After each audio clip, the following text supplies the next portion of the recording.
May tahimik na digmaan na nagaganap sa loob ng karamihan sa atin. Isang labang bihira nating pag-usapan. Hindi dahil hindi ito nakikita, kundi dahil naging normal na ito sa atin. Gumigising tayong pagod. Lumilipas ang araw na tila may ulap sa isipan. Hirap makaramdam ng tuwa, gana o koneksyon. Isinisisi natin ito sa ating routine, sa trabaho, sa mga screen, kahit sa panahon. Pero sa pinakaugat nito, may mas malalim na dahilan. Ang kawalan ng balanse sa chemical ng ating utak. Isa sa mga pinakakadalasang hindi napapansin sa equation na ito ay ang dopamine. Ang dopamine ay hindi lang chemical ng kasiyahan, ito rin ang molekula ng motibasyon. Ito ang nagtutulak sa iyo para bumangon, mag-focus, magsikap, at makaramdam ng kasiyahan. Kapag nasa tamang antas ang dopamine, mas magaan ang pakiramdam ng buhay. May direksyon ang iyong enerhiya at may puwang ang iyong damdamin para huminga. Pero kapag bumaba ito, parang lahat ay bumibigat. Kahit ang pinakasimpleng gawain. Sa panahon ngayon, kung saan sobra-sobra ang stimula sa isang banda at tuloy-tuloy ang pagkapagod sa kabila, maraming tao ang hindi namamalayang ubos na ang kanilang lakas. Pero heto ang magandang balita. Ang dopamine ay abot kamay mo. Hindi mo kailangan ng reseta para muling maramdaman na buhay ka. At hindi mo rin kailangang takasan ang iyong buhay para muling pag-alabin ang apoy sa loob mo. May mga natural at makapangyarihang paraan upang muling iayos ang wiring ng iyong utak, ibalik ang balanse, gisingin ang motibasyon, at maramdaman muli ang koneksyon sa iyong sarili. At yan mismo ang tatalakayin natin ngayon. Ang 10 pamamaraang ito ay hindi tungkol sa pagiging perpekto. Ito'y tungkol sa muling pagkonekta, sa pag-angkin muli ng mga maliliit at madalas nating nakakaligtaang gawi na may kapangyarihang baguhin ang kabuuang emosyonal na tanawin ng ating buhay. Kung pakiramdam mo'y parang natigil ka, manhid, o parang hindi ka ikaw, para sa iyo ang episode na ito. Kapag natutunan mong paramihin ang dopamine sa tamang paraan, dahan-dahan, may layunin at tuloy-tuloy, hindi ka lang basta gagaan ang pakiramdam, magiging mas mabuti ka rin. Mas malinaw, mas matatag, mas konektado sa tunay mong pagkatao. Simulan natin ang paglalakbay na ito, hindi bilang isang habol sa kasiyahan, kundi bilang pagbabalik sa balanse, sa presensya, sa enerhiyang nagmumula sa loob, hindi sa papuri ng iba. Ang kalusugang pangkaisipan at emosyonal ay hindi luho. Ito ang pundasyon ng lahat. At ngayon, panahon na para muling buuin ang pundasyong iyon, hakbang sa bawat pagkakataon. 1. Gumalaw kahit dahan-dahan. Napansin mo na ba kung gaano kaiba ang pakiramdam ng mundo pagkatapos ng isang maikling paglalakad? Hindi lang sa katawan, kundi pati sa isipan at damdamin. Parang nawawala ang ulap, lumuluwag ang tensyon.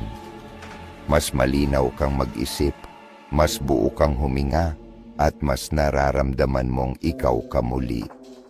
Hindi yan aksidente. Hindi lang dahil sa sariwang hangin o sa pagpapalinis ng isip. May nangyayaring kemikal sa loob ng iyong utak. Kahit ang simpleng mabagal at hindi matinding paggalaw ay nagpapataas ng produksyon ng dopamine. At ang dopamine ang nagsisilbing apoy sa likod ng motibasyon, saya at emosyonal na katatagan. Sa isang lipunang nahuhumaling sa performance, kadalasan nating tinitingnan ang paggalaw bilang obligasyon, bilang numero, bilang layunin.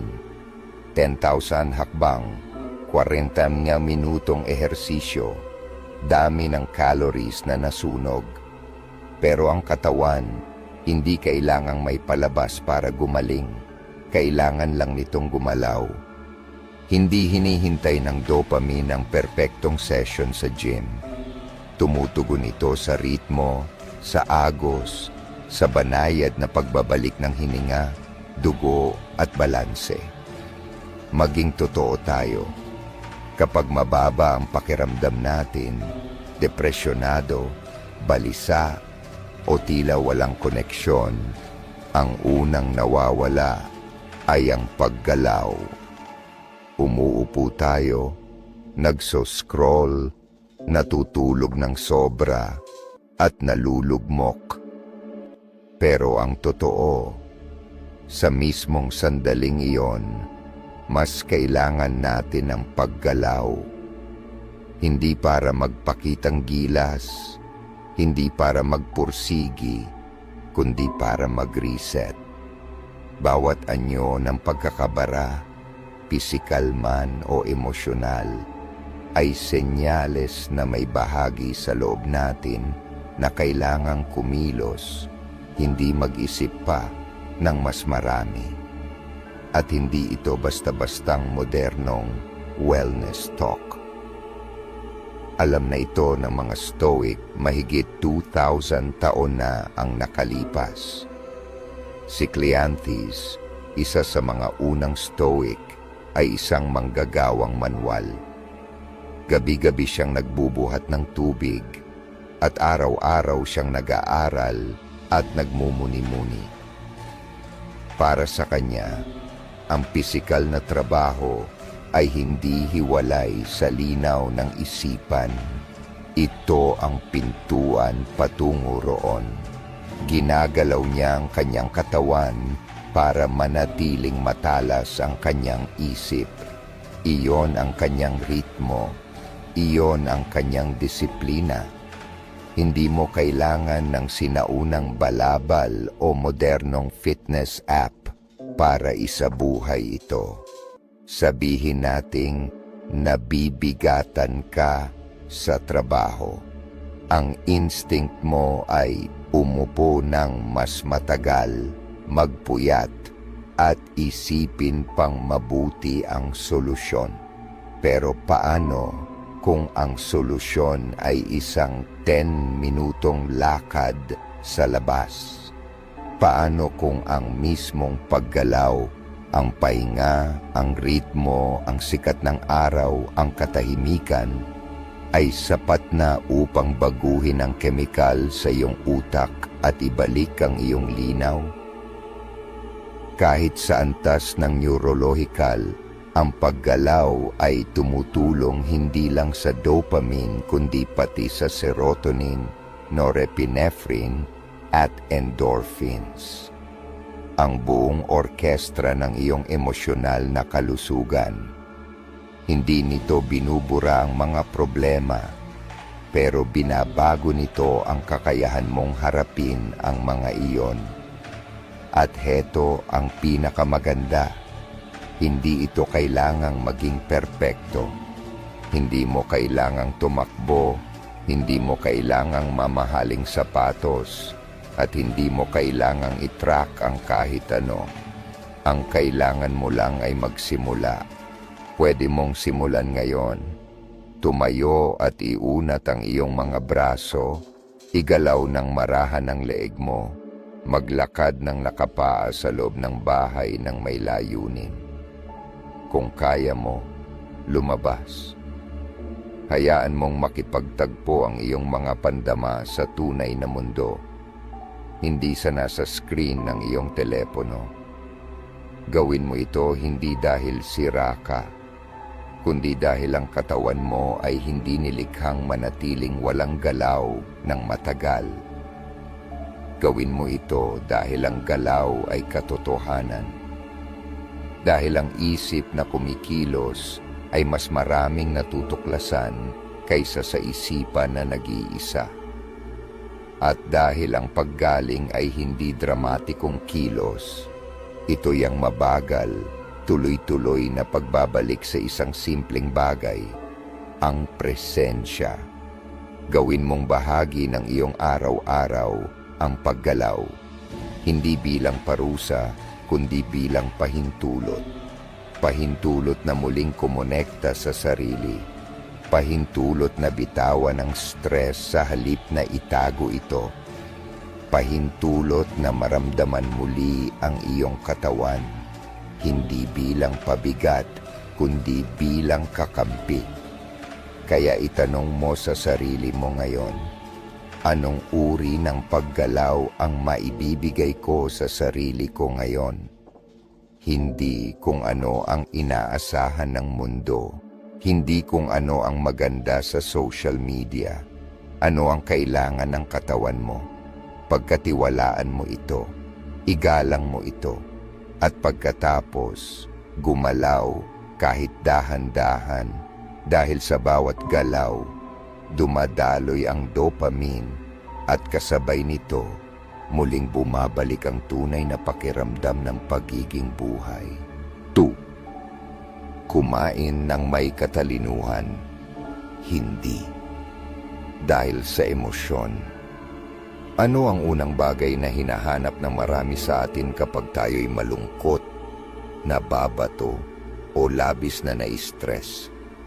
Hindi katahimikan, hindi paghinga, hindi pagninilay, kundi pagkain. Hindi dahil gutom tayo, kundi dahil nasasaktan tayo. Sa isang iglap, yung kagat ng matamis, maalat, o pampakalmang pagkain ay tila nakakapawi ng ingay. Pero ito ang madalas nating hindi naiisip. Tuwing tayo'y kumakain ng dahil sa emosyon, hindi lang katawan ang pinapakain natin. Binabago rin natin ang wiring ng ating utak. Kadalasan, nasisira natin ang natural na balanse ng ating pinakamakapangyarihang mga neurotransmitter, kabilang ang dopamine. Ang dopamine ay malalim ang koneksyon sa nutrisyon. Literal na naaapektuhan ng pagkain mo kung paano gumagana ang iyong utak, kung paano ka emosyonal na nararamdaman, at kung gaano ka kaklaro o kalabo mag-isip. Ang mga pagkaing mayaman sa protina, malulusog na taba, at mataas sa amino acid na tyrosine ang nagsisilbing pundasyon ng dopamine. Tinutulungan nito ang iyong utak na gumawa ng enerhiyang kailangan para mag-focus, kumilos, at manatiling kalmado. Pero kapag pinalitan mo ang tunay na nutrisyon ng asukal, processed food, o emotional binge eating, baka gumaan ang pakiramdam mo sa loob ng 10 minuto, pero masisira ang buong araw mo pagkatapos. Hindi man pinag-usapan ng mga Stoic ang amino acids o neurochemistry, may isa silang bagay na malinaw na nauunawaan. Ang disiplina sa kung ano ang nilalagay mo sa katawan mo ay nagdudulot ng kalinawan sa pag-iisip. Sabi ni Seneca, ang pagkalasing ay walang iba kundi kusang loob na kabaliwan. Hindi lang niya tinutukoy ang alak, binabalaan niya tayo laban sa anumang uri ng labis-labis na nagpapalabo sa isipan at nagpapahina ng kalooban. At ang pagkain, lalo na sa oras ng stress o lungkot, ay madalas nagiging ganitong uri ng pagtakas. Kaya't ang tanong ay hindi, ano ang dapat kong kainin para pumayat? O ano ang uso ngayon? Ang tanong ay, anong klasing pagkain ang tumutulong sa akin maging malinaw ang isipan at matatag ang emosyon? Malaking kaibahan yan. Hindi ito tungkol sa guilt o hiya. Ito'y tungkol sa kamalayan. Kumusta ang pakiramdam ng katawan mo pagkatapos kumain? Kumusta ang utak mo makalipas ang 2 oras? Nagbigay ba ng enerhiya ang kinain mo o inubos nito ang lakas mo? Ituloy pa natin. Ipagpalagay mong sinimulan mo ang araw mo sa protina, gulay at sapat na tubig. Ang ginawa mo, bago ka pa tumingin sa telepono o makiharap sa mundo, ay nagpadala ng mensahe sa iyong utak. Mas pinahahalagahan ko ang katatagan kaysa sa pansamantalang kasiyahan. Nakalikha ka ng dopamine sa natural na paraan, hindi sa caffeine o asukal, kundi sa totoong nutrisyon. At tutugon ang katawan mo ng may kalinawan. Hindi ka basta-basta padadala sa bugso ng emosyon. Mas tatahimik ang iyong mga cravings. Mas grounded ang iyong pakiramdam. Ngayon, ihambing mo yan sa pag-skip ng pagkain o sa labis na pagkain sa gabi dahil sa emosyon. Gigising kang lutang, walang gana. Babagsak ang blood sugar mo sa kalagitnaan ng umaga. Hahanap ka ng dopamine sa labas, sa pag-scroll, pag-snap, pagkain ng kung ano-ano. At hindi ito dahil tamad ka o wala kang disiplina, kundi dahil sinusubukang punan ng utak mo ang kulang na ibinigay ng pagkain mo. Ito ang dahilan kung bakit ang pagkain ng may katalinuhan ay isa sa pinakamataas na anyo ng paggalang sa sarili. Hindi clean eating, hindi pagiging perpekto, kundi katalinuhan ang tahimik na kaalamang nagsasabing, ganito ko gustong maramdaman, kaya ito ang pipiliin kong ilagay sa katawan ko. Hindi ito simpleng dieta, ito'y pagkakakilanlan, ito'y pagmamay-ari sa sarili. At oo, kailangan nito ng effort. Kailangan ng kamalayang magtanong, totoo bang gutom ako o may iniiwasan lang ako? Kailangan ng lakas ng loob para umiwas sa mabilisang ginhawa. Pero sa bawat pagpili mo ng nutrisyon sa halip na pamamanhid, pinapalakas mo ang emosyonal mong pundasyon. Sinasabihan mo ang iyong nervous system, hindi ko kailangang tumakas. Kaya kong umupo, kaya kong makaramdam, kaya kong tumugon, hindi lang basta mag-react. Ang pagkain ay impormasyon. Bawat subo ay mensahe sa iyong mga selula, sa iyong mood, sa iyong motibasyon. At kapag pumipili ka ng may layunin, kapag binubuo mo ang iyong pagkain ng may pag-iisip, hindi mo lang pinapakain ang katawan mo, hinuhubog mo ang magiging kalagayan ng iyong isip. Isang plato, isang hakbang. Kaya sa susunod na tumayo ka sa harap ng ref o bumukas ng cabinet sa gitna ng stress, huminto ka, huminga, at tanungin ang sarili, ano ba talaga ang kailangan ko ngayon? Baka kailangan mo ng lakas, baka kailangan mo ng pahinga, baka koneksyon ang hinahanap mo, o baka Ang kailangan mo lang ay manahimik. Huwag mong pakainin ang iyong damdamin. Pakainin mo ang kinabukasan mo. Dahil kung ano ang kinokonsumo mo, iyon ang mararamdaman mo. At kung gusto mong makaramdam ng lakas, linaw, at determinasyon, dapat ipakita rin yan sa pagpili mo ng pagkain.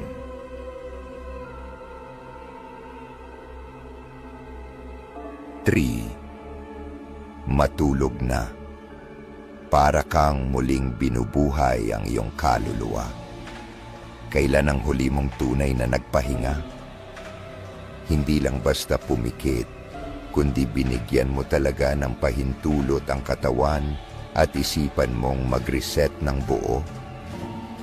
Sa mundong pinapalaki ang ganda ng pagiging abala at tahimik na nasusunog sa pagod, ang tulog ay madalas binabaliwala.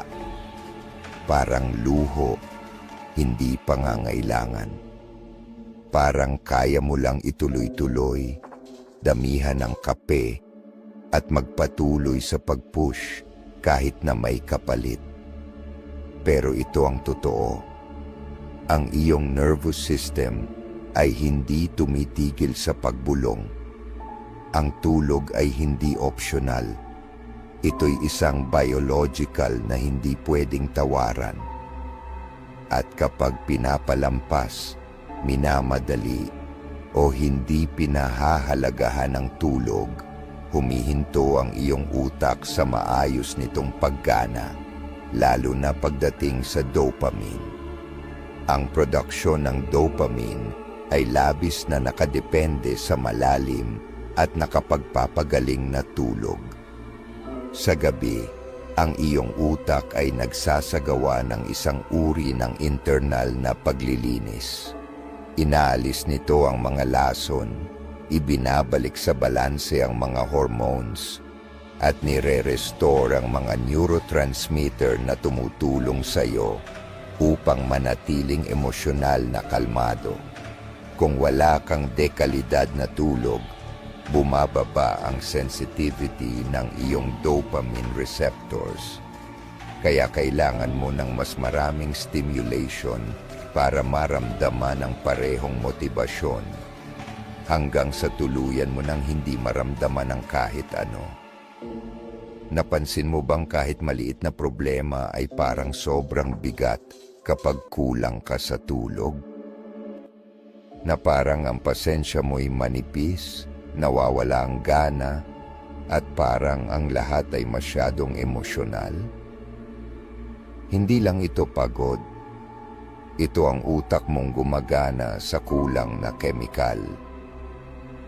Tila naghahanap ito ng lakas sa ubos ng baterya at hindi nito kayang magpatuloy ng maayos o matagal. Maaring wala mang sleep studies noon ng mga Stoic, pero alam nila ang koneksyon ng pahinga sa malinaw na pag-iisip.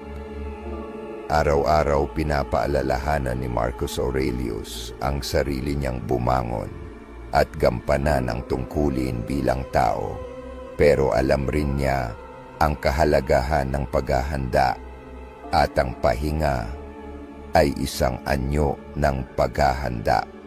Ito ang nagbibigay sa iyo ng kakayahang harapin ang mundo, hindi bilang magulong, reactive na nilalang, kundi bilang kalmado, malinaw, at may kakayahang individual. Kapag wala ito, ang filosofiya mo ay nananatiling ideya lang. Kapag meron, nagiging buhay ito sa gawa.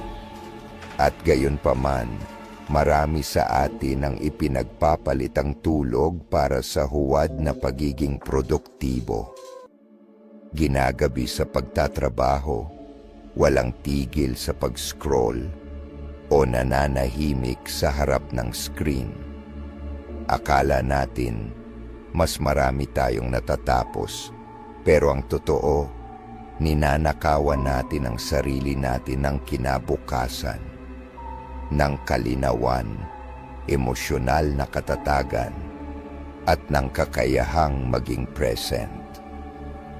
Isa sa pinakamakapangyarihang desisyong pwede mong gawin para sa iyong mental at emosyonal na kalusugan ay hindi ang mas magtrabaho, kundi ang mas matulog ng maayos.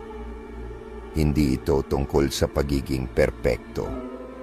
Hindi mo kailangang makabuo ng 8 oras ng tulog gabi-gabi, pero kailangan mo ng ritmo, konsistensya, at isang sagradong hangganan tuwing gabi. Isang hangganang nagsasabing, oras ko na ito, panahon ko na para i-reboot ang kaluluwa ko. Hinaan ang ilaw, patayin ang ingay, hayaan mong magpahinga ang iyong isipan. Iregalo mo sa sarili mo ang transisyon mula sa paggawa tungo sa pagiging, mula sa ingay patungo sa katahimikan, at alam mong hindi ito laging magiging madali. Matutokso kang sumilip sa isang mensahe pa o tapusin ang isang gawain pa. Pero tandaan ito, ang pagod na isip ay hindi nag-iisip, nagrereklamo. Hindi ito lumulutas ng problema, lumilikha ito ng bago.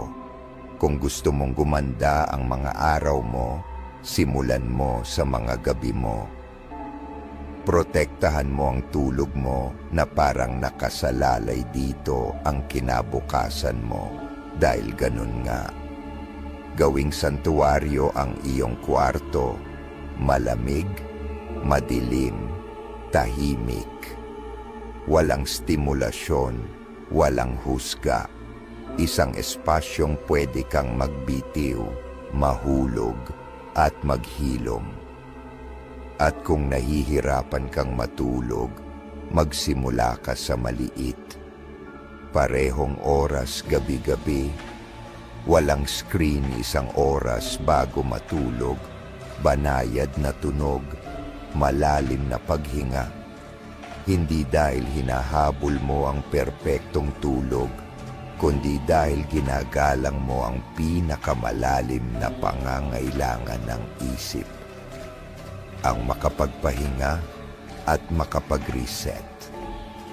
Kaya tanungin mo ang sarili mo, ano ang magbabago sa buhay ko kung siseryosohin ko ang pagtulog gaya ng pagseseryoso ko sa mga layunin ko? Dahil tuwing pinipili mong pahalagahan ang pahinga, nag-i-invest ka sa kalinawan, enerhiya, at focus para sa susunod na araw. Nagtatayo ka ng pundasyong hindi kayang palitan ng kahit anong supplement o morning routine. Hindi mo kayang takasan ang pagod, pero kaya mo itong talunin sa pamamagitan ng pagturing sa tulog bilang ritual ng paggalang sa sarili. I-reboot mo ang kaluluwa mo gabi-gabi. Number 4. Umupo, kasama ang iyong sarili sa katahimikan. Kailan ka huling tunay na naging mag-isa, kasama ang iyong mga iniisip na walang screen, walang gawain, at walang abala sa harap mo? Hindi ka nag-i-scroll, hindi nagpaplano, hindi sinusubukang maging produktibo. Basta umuupo, humihinga, nakikinig sa katahimikan. Para sa karamihan ngayon, ang ganitong uri ng pagninilay ay parang hindi natural. Minsan pa nga ay nakakailang. Pero sa katahimikan, nagsisimula ang paghilom. Dito muling naibabalik ang dopamine, hindi sa pamamagitan ng stimulus, kundi sa presensya. Dito nakasusumpong ng balanse ang nervous system. At dito muling bumabalik sa tahanan ng iyong isipan. Nabubuhay tayo sa panahong puno ng walang katapusang ingay. Mga notifikasyon, algorithm, musika sa background, at listahan ng mga kailangang gawin. laging may pumapasok sa ating mga pandama. At kahit na tayo'y abala, madalas naman tayong napuputol sa koneksyon. Koneksyon sa sarili nating boses, sa kalinawan, sa damdamin, sa katotohanan. Matagal na itong naunawaan ng mga Stoic, kahit wala pang teknolohiya noon. Naniniwala sila na ang isipan ay dapat sanayin, hindi lang para mag-isip ng mahusay, kundi para umupo ng payapa, tiisin ang katahimikan, at harapin ang sarili ng hindi natatakot. Isinulat ni Marcus Aurelius, "Wala nang mas tahimik o hindi magulong kanlungan para sa tao, kundi ang sariling kaluluwa." Hindi iyon simpleng tulang payo. Iyon ay isang paanyaya na lumingon sa loob, hindi upang takasan ang buhay, kundi upang mas mabisang makabalik dito ng buo ang presensya. Sa pananaw ng agham, ang katahimikan sa pamamagitan ng meditasyon o mindfulness ay direktang nagpapataas ng dopamine at serotonin. Pinapalakas nito ang kakayahan ng utak na ayusin ang emosyon. Inaayos nito ang takbo ng isipan tungo sa linaw at kapayapaan. Pero higit pa roon, ibinabalik ng katahimikan ang iyong kapangyarihan. Kapag umuupo ka sa katahimikan, kahit 5 minuto lang, lumalabas ka sa pagiging reactive. Hindi ka na tumatakbo mula sa damdamin. Pinapayagan mong umangat ito, huminga at humupa. Sinisimulan mong pagmasdan ang iyong iniisip, imbes na makisama sa mga ito. Lumilikha ka ng espasyo sa pagitan ng damdamin at kilos. At sa espasyong iyon, naroroon ang pagbabago. Ilapat natin ito sa tunay na sitwasyon. Sabihin nating ikaw ay overwhelmed. Karaniwan, baka kunin mo ang iyong telepono, tumawag sa isang kaibigan, kumain ng kung ano, o maghanap ng distraksyon. Pero sa halip, huminto ka, umupo, huminga. Tinanong mo ang sarili, ano ba talaga ang nararamdaman ko ngayon? Hindi mo ito sinusuri, pinagmamasdan mo lang, at biglang lumalambot ang ingay, nawawala ang higpit ng emosyon. Yung bahagi ng utak mo na responsable sa dopamine, ang reward at motivation system mo, ay nagsisimulang gumana. Hindi dahil sa panlabas na stimulation, kundi sa kakayahan mong maging naroroon sa mismong sandali. Kaya maraming taong regular na nagme-meditate ang nagsasabing mas motivated sila, mas emosyonal na balanse, at mas nakakapag-focus. Hindi dahil iniiwasan nila ang mundo, kundi dahil hinaharap nila ito mula sa panloob na katahimikan. Hindi kailangang naka-lotus position ka at tahimik ng 1 oras para maranasan ang katahimikan. Maaring ito ay isang tahimik na umaga na may kasamang tasa ng tsaa. Maaari itong 10 minutong nakapikit bago magsimula ang araw. Maaaring ito'y isang maingat na paglalakad na walang telepono. Tanging hinga at hakbang lang. Hindi mahalaga ang anyo. Ang mahalaga ay ang intensyon. Hindi mo ito ginagawa para magpakitang tao. Ginagawa mo ito para alalahanin kung sino ka sa ilalim ng lahat ng ingay. Kaya tanungin mo ang sarili, Ano kaya ang magbabago kung araw-araw ay bibigyan ko ang sarili ko ng 5 minutong walang distraksyon at puro katahimikan? Makakahanap ka kaya ng linaw, kapayapaan o lungkot na matagal mo nang iniiwasan? Maaaring oo, at ayos lang ang lahat ng iyon. Dahil ang katahimikan ay hindi laging magaan sa pakiramdam. Pero palagi itong totoo.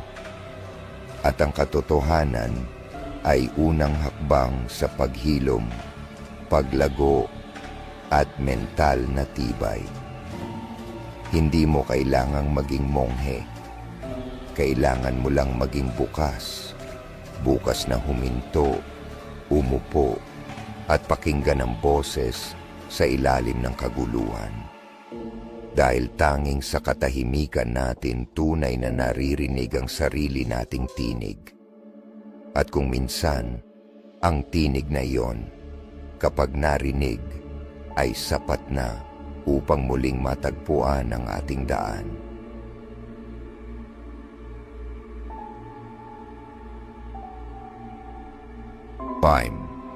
Magtakda ng mga layunin at ipagdiwang ang maliliit na tagumpay.